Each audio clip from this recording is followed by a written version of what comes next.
Bismillahirrahmanirrahim. Assalamualaikum warahmatullahi wabarakatuh. Alhamdulillahirabbil alamin.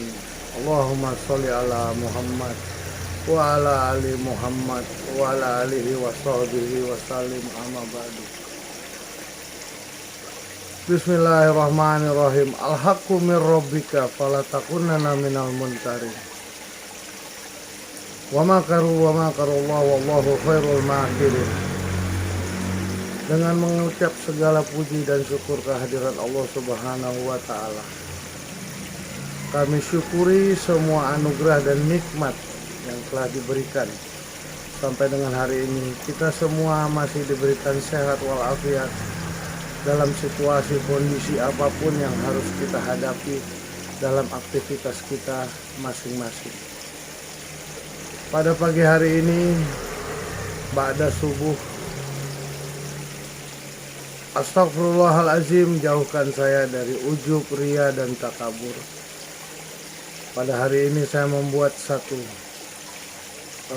ulasan dalam channel saya ini.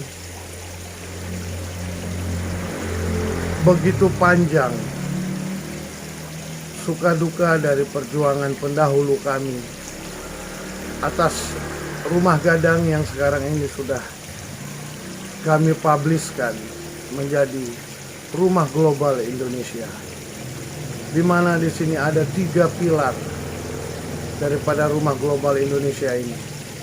Ada Rumah Global Edukasi, tempat anak-anak belajar, tempat anak-anak bermain dengan apa saja yang ada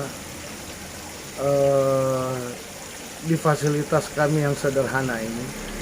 Anak-anak bebas, mereka belajar, mereka bermain, mereka bersenda gurau dalam rangka mengisi waktu mereka ketika pandemi panjang 2 tahun ini.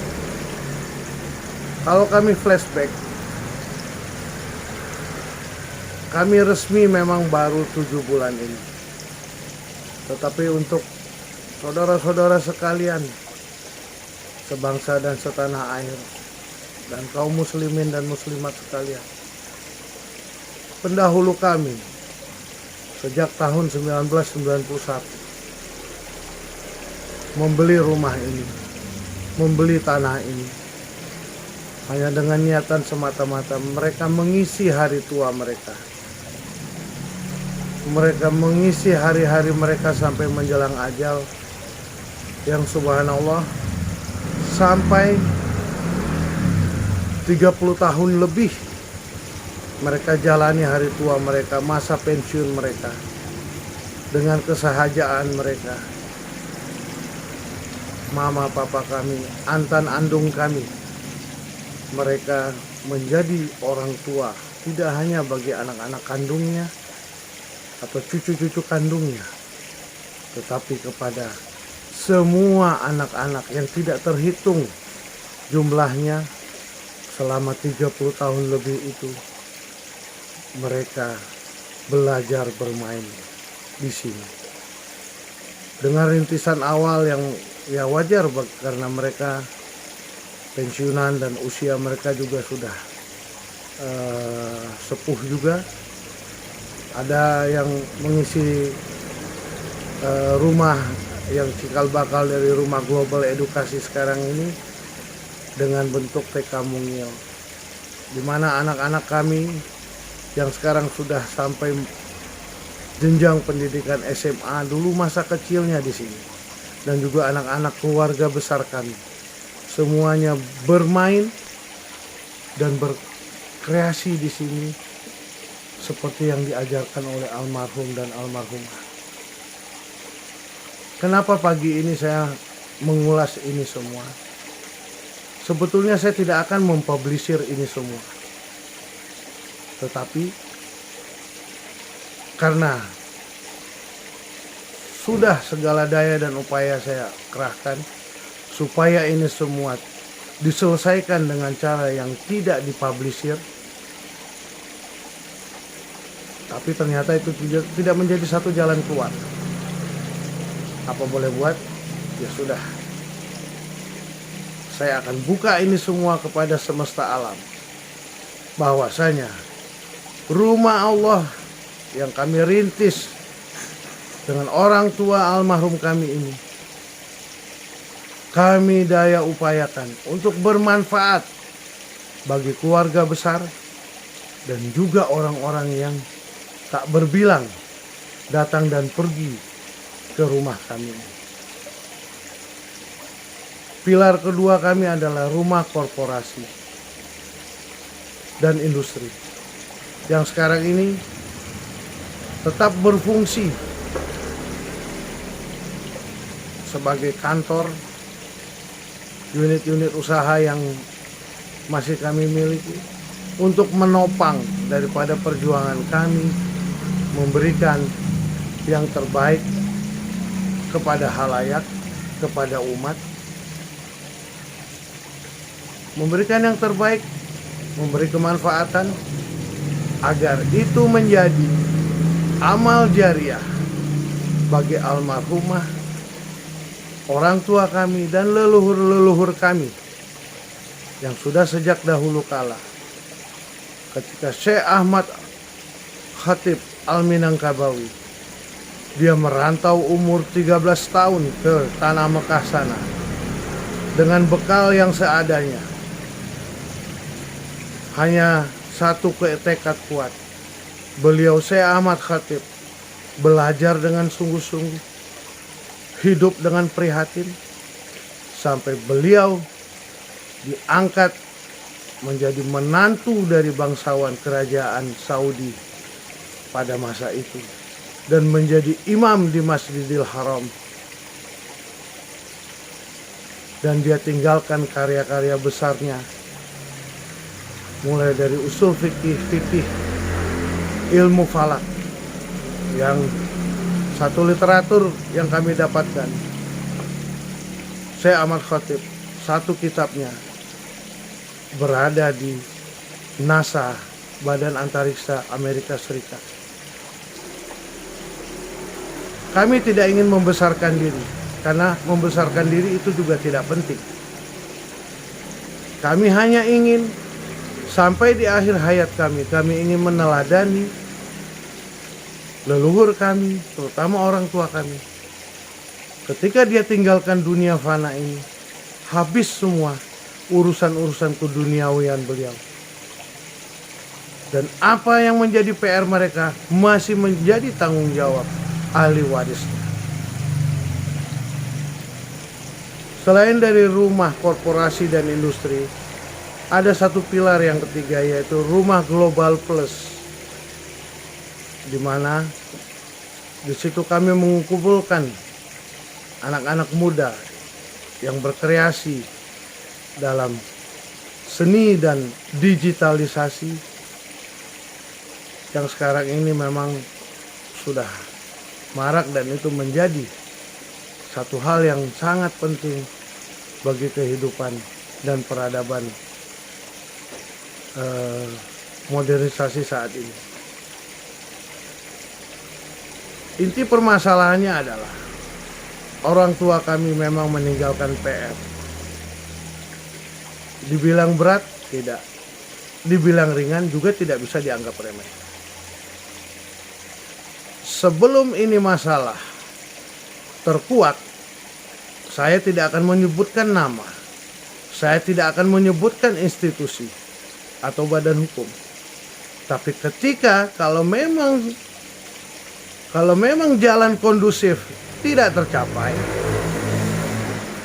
jalan kooperatif tidak tercapai, kalau memang harus melangkah kepada langkah hukum yang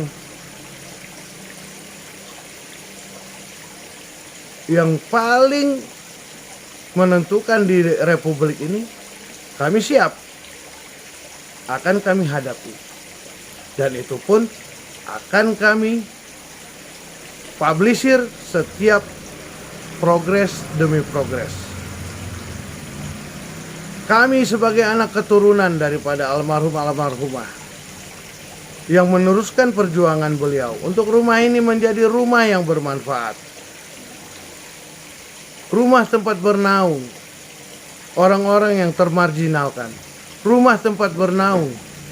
Orang-orang yang datang memang mengharapkan kehidupan, karena yang selama ini hanya pola yang sederhana diterapkan oleh almarhum. Hidup menghidupi, ajar mengajari, dan tolong menolong. Kami bisa buktikan, siapapun yang datang ke sini untuk kepemilikan secara fisik maupun hak, kami sudah mengurangi. Semua lokasi ujung ke ujung yang menjadi teritorial kepemilikan dari Rumah Global Indonesia ini, tidak ada yang tidak bermanfaat. Semua bermanfaat. Jadi kepada pihak yang melakukan praktek rente, praktek riba, yang mencekik kami sudah melakukan tindakan persuasif. Kami kooperatif, kami ingin menyelesaikan. Tapi karena kemarin lewat kuasa hukum kami yang kami tunjuk tidak juga tuntas. Jadi mohon maaf apabila ini tidak selesai dengan silent. Ya, mari sama-sama kita menegakkan dan mencari keadilan di Republik ini. Ingat, wahai pebisnis rente, yang kalian hadapi ini adalah orang-orang pejuang. Yang kalian hadapi ini adalah orang-orang pejuang pendidikan. Orang-orang pejuang, orang-orang lemah, yang memperjuangkan orang-orang lemah untuk bisa hidup, untuk bisa tegak berdiri. Karena tidak satu dua orang, bahkan tak berbilang, setiap siapa yang berdiri di tanah kami ini, hidup di tempat kami ini, insya Allah tidak ada yang tidak jadi orang. Tidak ada yang juga menyebarkan virus-virus kebaikan kemanapun mereka berada.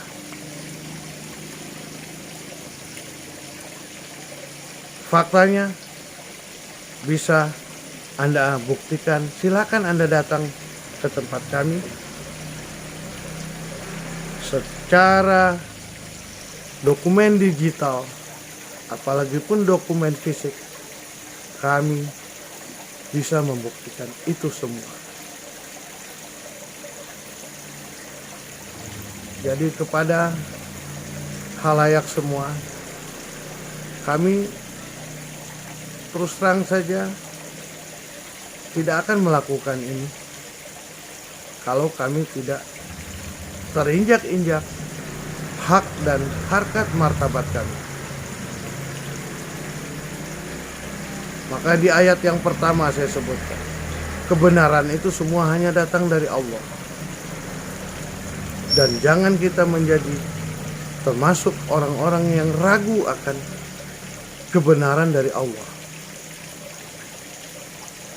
Dan ayat yang kedua, sepandai-pandai kezoliman yang dilakukan oleh manusia dengan penuh rekayasa, harus kalian ingat, rekayasa Allah akan menjadi sakti pamungkas untuk amar ma'ruf nahi munkar terhadap kezoliman-kezoliman yang dilakukan. Kami bukan siapa-siapa, kami hanya manusia biasa. Dan kami hanya bergantung kepada Tuhan Yang Esa demi melahirkan anak-anak rimba kami berikutnya yang bisa berbuat untuk kejayaan bangsa ini. Akhirul kalam, tidak ada yang bisa kami ucapkan. Semoga pesan ini bisa menyadarkan kepada pelaku bisnis rente yang bersentuhan dengan kami. Kita selesaikan baik-baik, Pak, Ibu. Jangan kalian zolimi perjuangan kami, dan jangan kalian kotori perjuangan kami. Karena kami hanya ingin menjalankan amanah orang tua kami. Karena kami hanya ingin supaya insan dan semua makhluk yang bernaung di rumah Allah ini tetap terjaga. Wallahul muwafiq ila aqwamit thoriq. Assalamualaikum warahmatullahi wabarakatuh.